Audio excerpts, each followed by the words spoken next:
करते हैं, देखिए। गुड इवनिंग एवरीवन, नमस्ते सभी को। हम लोग वर्ड प्रॉब्लम यहाँ डिस्कस कर रहे थे।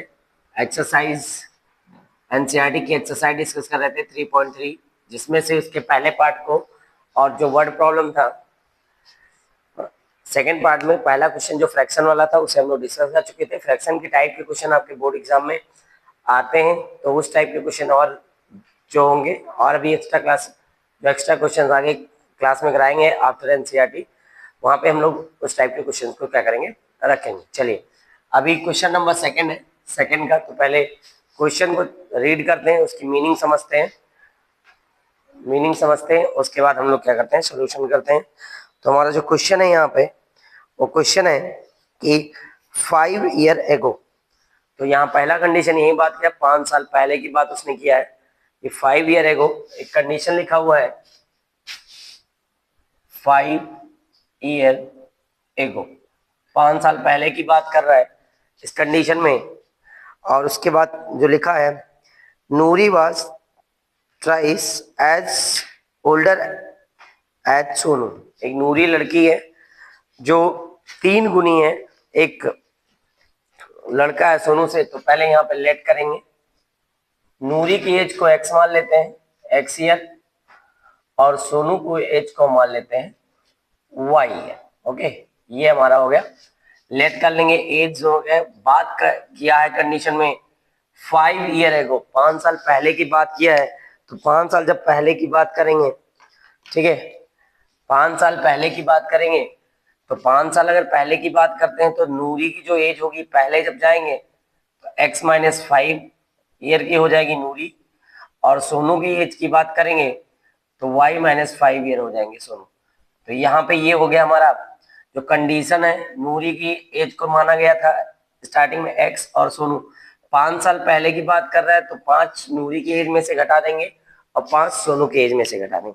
और फिर कंडीशन है Noori was thrice as older as Sonu. जो नूरी है, ये नूरी जो है वो सोनू के एज का 3 गुना है। ठीक है, अब यहां से इक्वेशन देखेंगे, ट्राइस का मतलब 3 गुना, यहाँ 3y माइनस 15, इसको इधर लेके आएंगे तो x minus 3y is equal to minus 15 plus 5। तो यहां से जो हमें पहला कंडीशन मिलेगा, पहला इक्वेशन मिलेगा according first condition, x minus 3y is equal to minus 10। ये हमारा हो गया पहला इक्वेशन। ठीक है, अब हम बात करेंगे दूसरी लाइन की। दूसरी लाइन क्या है, पहले लाइन का मतलब समझ लीजिए एक बार फिर से। 5 ईयर एगो, 5 साल पहले की बात कर रहा है, तो उसकी प्रेजेंट एज जो मानी गई है x, सोनू की है y, नूरी की जो आफ्टर 5 ईयर एगो की बात, जब सॉरी 5 साल पहले की बात किया गया, तो नूरी के एज में से हम 5 को माइनस कर देंगे, सोनू के एज से भी 5 माइनस कर देंगे। और फिर इसमें एक कंडीशन लिखा, जो नूरी की एज है, नूरी की जो एज है वो 3 टाइम है सोनू की, तो यहाँ 3 टाइम हो गई सोनू की, x माइनस 5, 3y, और 3 5 15, इसको उधर ट्रांसफर करेंगे तो x minus 3y is equal to minus 15।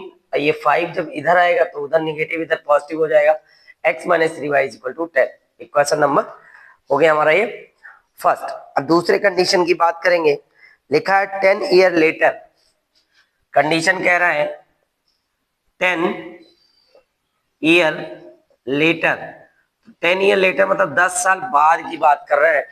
तो 10 साल जब बाद की बात कर रहा है तो वो कंडीशन क्या आएगा, तो उसमें उसने क्या कहा है 10 साल बाद की बात। तो पहले क्या करेंगे, 10 साल बाद नूरी की एज को देखते हैं, तो नूरी की एज हो जाएगी x प्लस 10, और अगर हम सोनू की एज को देखेंगे तो सोनू की एज हो जाएगी y प्लस 10। ओके, अब यहां कंडीशन की बात करते हैं, तो कंडीशन क्या लिखा है उसको देखेंगे। तो Noori will be twice as old as Sonu. तो जो नूरी है, नूरी की एज जो है इस कंडीशन में सोनू के एज का 2 गुना है। तो मल्टीप्लाई कर दीजिए, यहाँ पे 2y प्लस 20, इसको इधर लेके आएंगे तो x minus 2y, 20 minus 10, x minus 2y is equal to 10। ये हो गया इक्वेशन नंबर सेकेंड। तो पहले कंडीशन से जो इक्वेशन मिला वो x minus 3 is equal to minus 10, दूसरे कंडीशन से मिला x minus 2y is equal to 10। अब यहाँ पे दो कंडीशन से दो इक्वेशन मिल गए, तो आपको सब्स्टिट्यूशन मेथड, एलिमिनेशन मेथड, सारे मेथड बताए गए।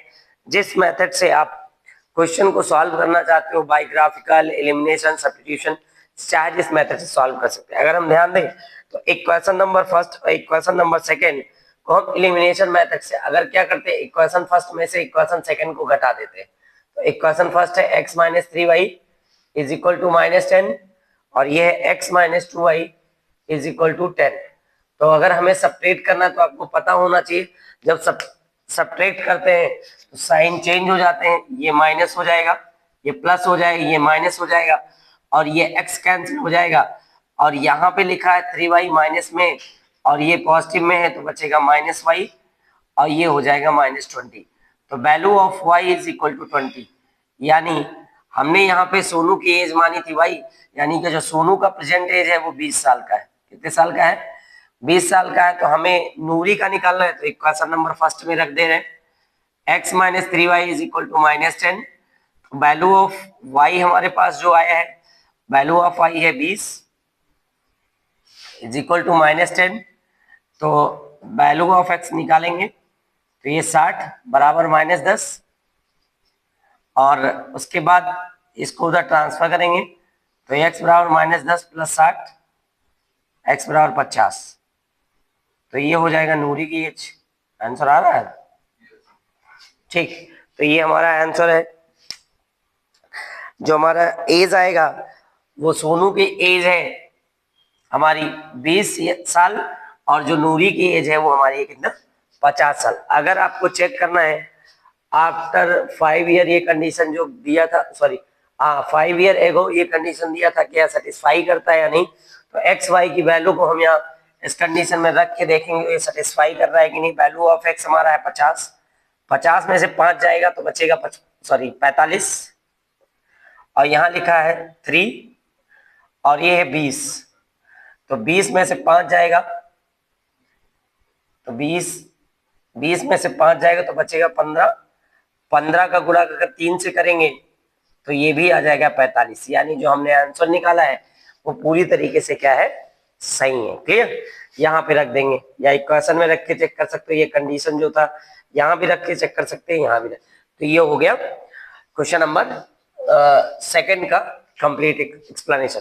इक्वेशन बनाने के बाद आप फ्री हो, चाहे एलिमिनेशन से लगाइए चाहे आप सब्स्टिट्यूशन से। अब यहाँ पे मुझे x का कोएफिशिएंट सेम मिल गया तो यहाँ पे हमने एलिमिनेट कर दिया, सब्ट्रैक्ट कर दिया, क्योंकि सेम साइन में था, सब्ट्रैक्ट करना था, प्लस प्लस में था, सब्ट्रैक्ट कर देंगे। दोनों x प्लस में था, सब्ट्रैक्ट कर देंगे तो x कैंसिल आउट हो जाएगा और हमारा पहले y की वैल्यू मिल गया, y की वैल्यू मिल गया, फिर x की वैल्यू मिल जाएगी। ठीक, ये हो गया हमारा क्वेश्चन नंबर सेकंड। आते हैं क्वेश्चन नंबर थर्ड पे। देखिएगा कॉन्सेप्ट क्लियर रहेगा किसी टाइप का और मीनिंग निकालने में आप लोग को प्रॉब्लम जो आती है, आप अंग्रेजी को बहुत ही प्रॉपर तरीके से पढ़िए, हर एक वर्ड की मीनिंग निकालिए और मीनिंग निकालने में प्रॉब्लम नहीं आएगी। ठीक है, क्योंकि आज कल जो वर्ड प्रॉब्लम्स आते हैं वो थोड़ा सा हाई लेवल के क्वेश्चंस रखे जाते हैं, मीनिंग नहीं निकाल पाएंगे तो वर्ड प्रॉब्लम सॉल्व करना थोड़ा सा प्रॉब्लम क्रिएट करेगा। चलिए क्वेश्चन नंबर आते हैं थर्ड पे। थर्ड क्या है, अभी थोड़ा ध्यान देंगे यहाँ पे। क्वेश्चन है the sum of the digit of 2 digit number. अब 2 डिजिट नंबर की बात कर रहा है, तो हमने छोटे क्लासेस में पढ़ा है कि अगर 2 डिजिट नंबर लेट करना है, नहीं जानते तो आप यहाँ ध्यान दीजिएगा। 2 डिजिट नंबर लेट करना है तो हम लेट करेंगे 10x प्लस वाई। ठीक है, जो y हमारा 1th प्लेस है और जो x वाला टर्म ये वाला हमारा 10th प्लेस है। तो ये 2 डिजिट नंबर हो गया जिसको हमने लेट कर लिया है। ओके, ये हमारा मेन नंबर है 2 डिजिट का। ठीक है, अब यहाँ पे x y की वैल्यू, अगर x की वैल्यू आप 1 रख देंगे, y की वैल्यू 0 रखेंगे तो 10 आपका 2 डिजिट नंबर आ जाएगा। मतलब x y की वैल्यू कोई भी, x को 0 नहीं रखना है, बाकी कोई भी नंबर आप इन दो जगह पे रखेंगे, ठीक है, तो आपका 2 डिजिट नंबर मिलेगा। ठीक है, तो ये 2 डिजिट नंबर एक लेट कर लिया गया कि 10x प्लस वाई एक हमारा 2 डिजिट नंबर है। अब कंडीशन क्या कह रहा है, the sum of the digits of 2 digit number is 9। तो दोनों डिजिट का जो सम है यानी y और x का जो सम है according to question condition number first, दोनों डिजिट का जो सम है मींस x प्लस वाई ये 9 है। ठीक है, ये पहला कंडीशन है। उसके बाद थोड़ा ध्यान दीजिएगा, जो मेन यहाँ पे नेक्स्ट लाइन जो लिखी है उस पर थोड़ा सा ध्यान दीजिएगा। एनसीईआरटी में मीनिंग निकालना बहुत ही इंपॉर्टेंट है। ठीक है, तो यहाँ पे डिजिट का जो सम था वो 9 है, वो हमारा हो गया कंडीशन पहले कंडीशन में। दूसरे कंडीशन में क्या है उसे थोड़ा सा ध्यान से देखेंगे।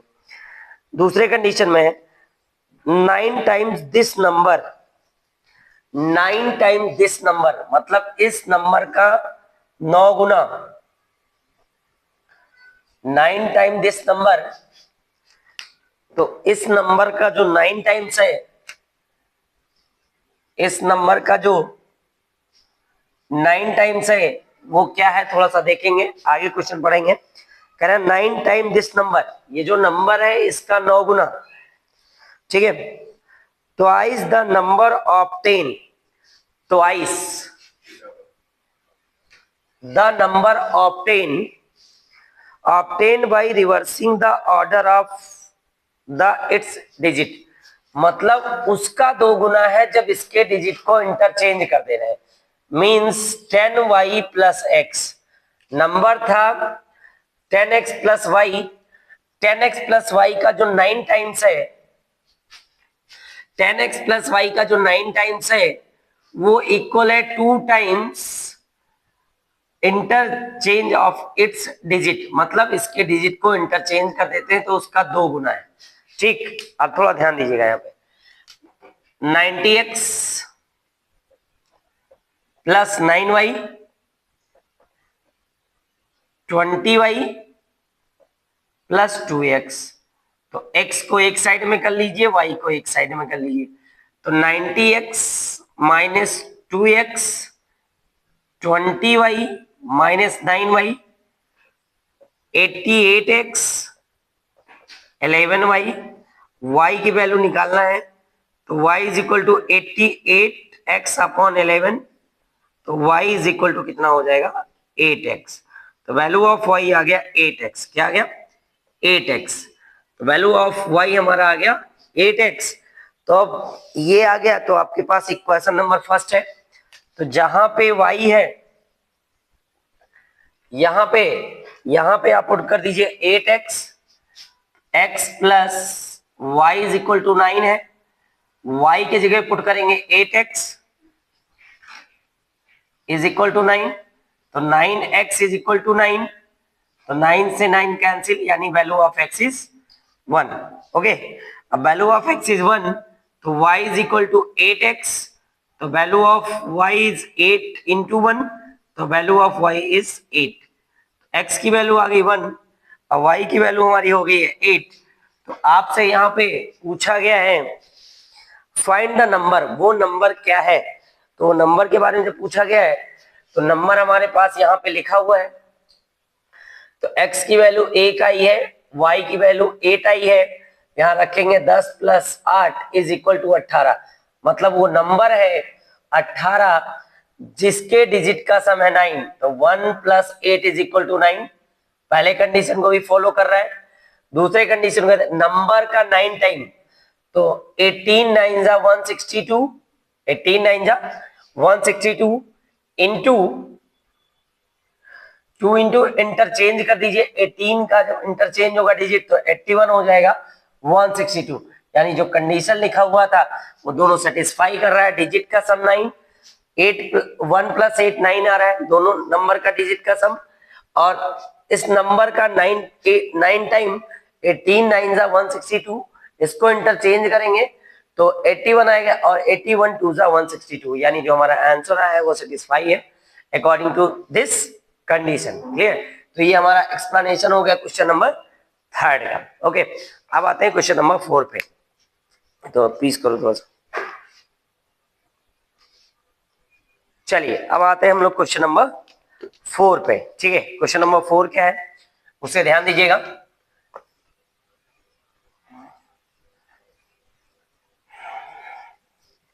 ठीक, क्वेश्चन नंबर 4, मीनिंग आप बहुत प्रॉपर तरीके से, जैसे मैं रीड कर रहा हूँ क्वेश्चन को, एक एक वर्ड को ढंग से रीड करिए, मीनिंग में कभी भी प्रॉब्लम नहीं आएगी। ठीक है, मीनिंग निकालना बहुत ही आसान है, वर्ड प्रॉब्लम्स के कोई प्रॉब्लम नहीं होगी अगर आपको सिंपल सिंपल वर्ड के मीनिंग्स आते हैं तो question number first second complete होने के बाद question number first second third complete और क्वेश्चन 4 पे आते हैं।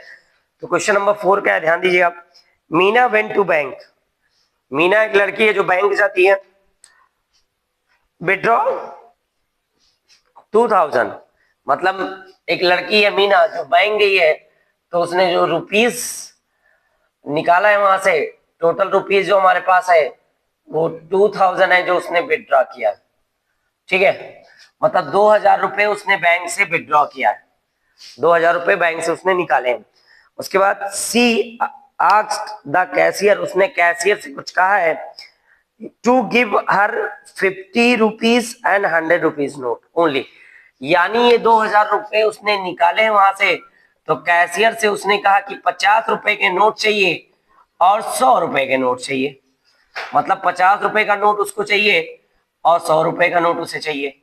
ठीक है, ओके, तो यहाँ 50 और 100 रुपए के नोट्स उससे मांगे गए हैं कैशियर से, 50 और 100 के नोट।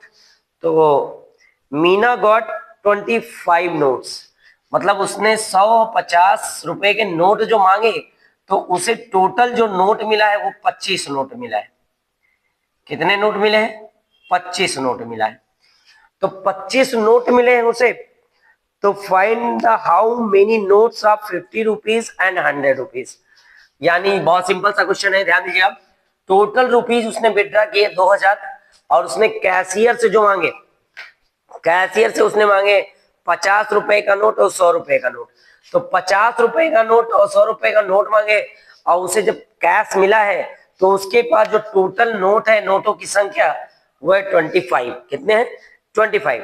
तो यहाँ पे हम लेट कर लेंगे कि नोट एक्स का क्या है, एक्स नोट है हमारे पास, 50 का एक्स नोट है और 100 का वाई नोट है, ये हम लेट कर लेंगे।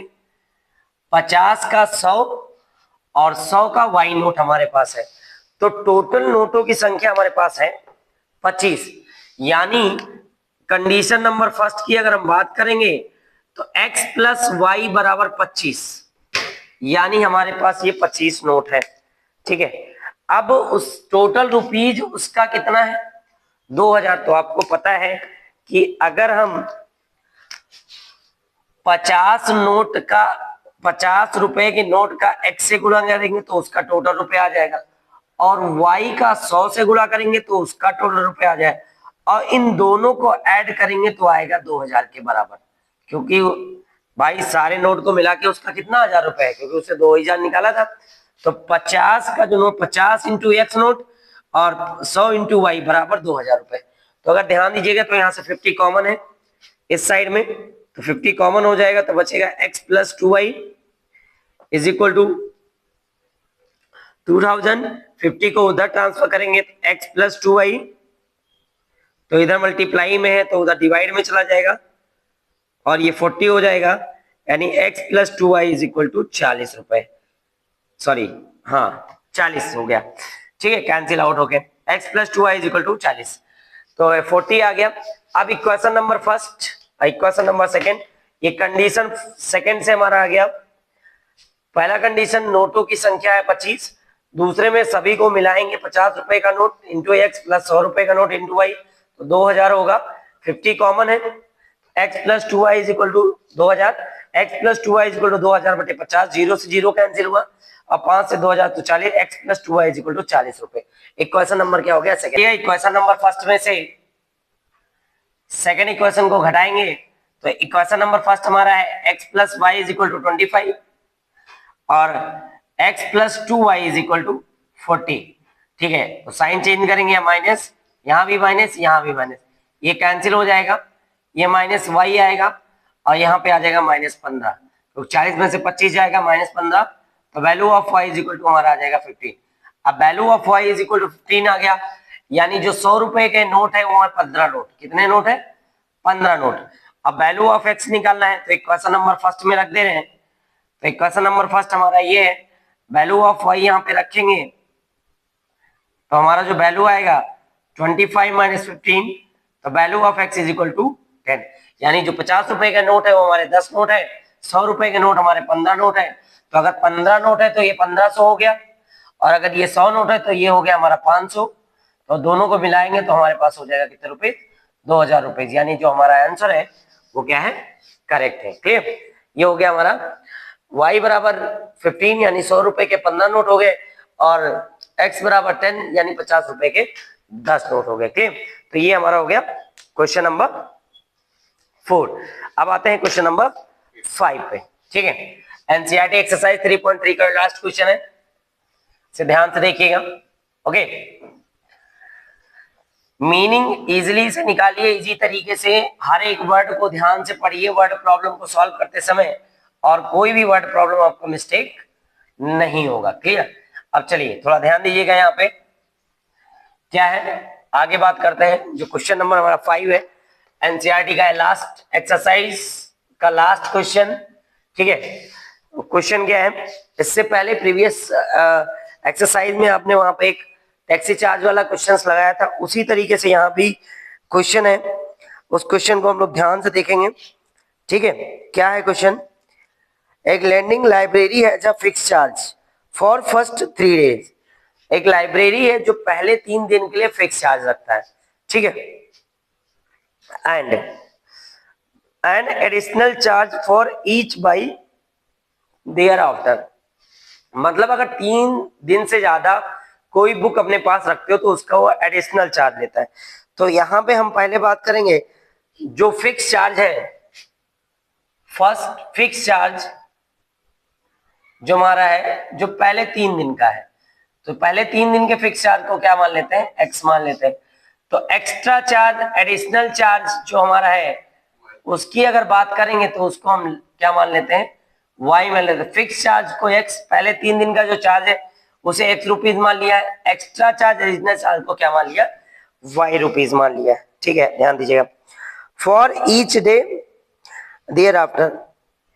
ठीक है, अब यहाँ पे एक लड़की है, ठीक है, वो 27 रुपए पे करती है फॉर 7 डेज के लिए। कितने रुपए पे करती है, 7 डेज के लिए उसने 27 रुपए पे किया।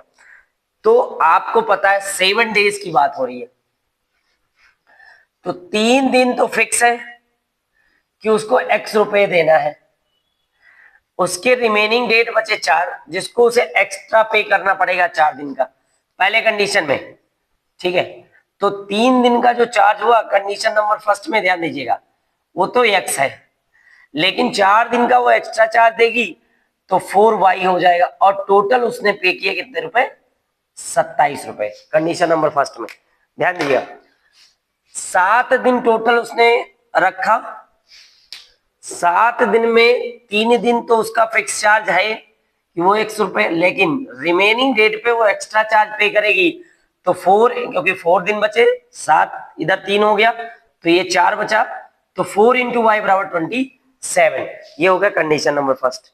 उसके बाद नेक्स्ट एक और लड़की है जो 21 रुपए पे करती है, लेकिन उसका जो डे है वो 5 डे। तो कंडीशन नंबर फर्स्ट के बाद कंडीशन नंबर सेकंड पे आते हैं। तो 5 डे की बात करते हैं, तो 3 डे का तो वो फिक्स चार्ज पे करना है, तो और बचा 2 दिन, तो वो 2 दिन एक्स्ट्रा एडिशनल चार्ज पे करेगी, और टोटल मिला के हो गया कितना, 21। ठीक, ये दोनों इक्वेशन हमारे बन जाएंगे। 2 लड़कियां हैं, लाइब्रेरी से बुक लेके आई हैं, पहले ने 7 दिन रखा है, तो 7 पहले 3 दिन का चार्ज x रुपया है, तो बाकी उसका रिमेनिंग दिन 4 दिन एक्स्ट्रा वो रख रही है, यानी उसे एक्स्ट्रा चार्ज पे करना पड़ेगा। तो पहले कंडीशन में x plus 4y is equal to 27, equation number first. Second condition में दूसरी लड़की है जिसने 5 दिन रखा है बुक को, तो 3 दिन का x रुपया पे करना पड़ेगा और 2 दिन उसका एक्स्ट्रा चार्ज आएगा, तो x plus 2y is equal to 21 rupees. अब भाई एलिमिनेशन सब्स्टिट्यूशन योर चॉइस। अब यहाँ पे क्वेश्चन नंबर फर्स्ट में से अगर क्वेश्चन नंबर सेकंड को घटा देते हैं, देखिएगा x के कोएफिशिएंट सेम है, तो इजीली से हमारा यहाँ पे x एलिमिनेट हो जाएगा, और देखिएगा ध्यान से minus minus minus x eliminate, 4 में से 2 जाएगा 2y, 27 में से 6, तो value of y is equal to कितने रुपीज, यानी उसका जो एक्स्ट्रा चार्ज है वो 3 रुपए है, ठीक है, हर एक दिन का एक्स्ट्रा चार्ज। अब वैल्यू ऑफ वाई आ गई, तो इक्वेशन नंबर फर्स्ट और सेकंड कहीं भी रख दीजिए। तो equation number first, x plus 4y is equal to 27, value of x निकालना है, तो वैल्यू ऑफ y हमारे पास है 3, 27, 12 इज इक्वल टू 27, 27 माइनस 12, तो value of x is equal to 15 rupees. यानी स्टार्टिंग 3 दिन का वो 15 रुपए फिक्स चार्ज लेती है, और फिक्स चार्ज देना पड़ता है 3 दिन का दोनों लड़कियों को, और एक्स्ट्रा चार्ज जो अगर 3 दिन से ज्यादा बुक रहे तो पर डे का उन्हें 3 रुपए देना पड़ रहा है। कितने रुपए देना पड़ रहा है? 3 रुपए देना। अगर यहाँ क्वेश्चन ये पूछ ले कि फिक्स चार्ज पर डे कितना पड़ रहा है, तो फिक्स चार्ज यहाँ पे पर डे पड़ रहा है कितने रुपए? 3 रुपए पड़ रहा है, क्योंकि 3 रुपए 3 दिन का 15 रुपए हो गया, तो एक दिन का कितना रुपए पड़ेगा? सॉरी, एक दिन का पड़ेगा 5 रुपए पड़ने वाला है, क्योंकि अगर 3 दिन 15 रुपए पड़ रहे हैं तो एक दिन का निकालना है, 15 को 3 से डिवाइड कर देंगे तो आ जाएगा 5 रुपए। यानी जो पर डे फिक्स चार्ज है वो 5 रुपए है। मतलब अगर क्वेश्चन ऐसा भी होता तो हम ऐसे भी इसे क्या कर सकते हैं, सॉल्व कर सकते हैं। क्लियर? तो यहाँ पे पूरा डिस्कशन हो गया, एनसीईआरटी के एक एक क्वेश्चन का डिस्कशन हम लोगों ने किया, चैप्टर स्टार्ट किया था, कॉन्सेप्ट क्लियर किया था, कॉन्सेप्ट क्लियर करने के बाद केस डिस्कस किया था, ग्राफिकल मेथड डिस्कस किया गया, सब्स्टिट्यूशन मेथड डिस्कस किया गया, एलिमिनेशन मेथड डिस्कस किया गया, और उसके बाद एनसीईआरटी के 3.1, 3.2, 3.3 को डिस्कस किया गया। इस पूरे होल कॉन्सेप्ट में कहीं किसी को कोई प्रॉब्लम होगा, कोई कॉन्सेप्ट नहीं क्लियर होगा, तो आप कमेंट करके उस कॉन्सेप्ट को पूछ सकते हैं, सर ये कॉन्सेप्ट क्लियर नहीं है, उसे दोबारा बता दीजिए। और ये एक्सप्लेनेशन आपको एक्सप्लेन करते समय एक्सप्लेनेशन कैसा लगा, लाइक और कमेंट करके जरूर बताइएगा। Thank you so much.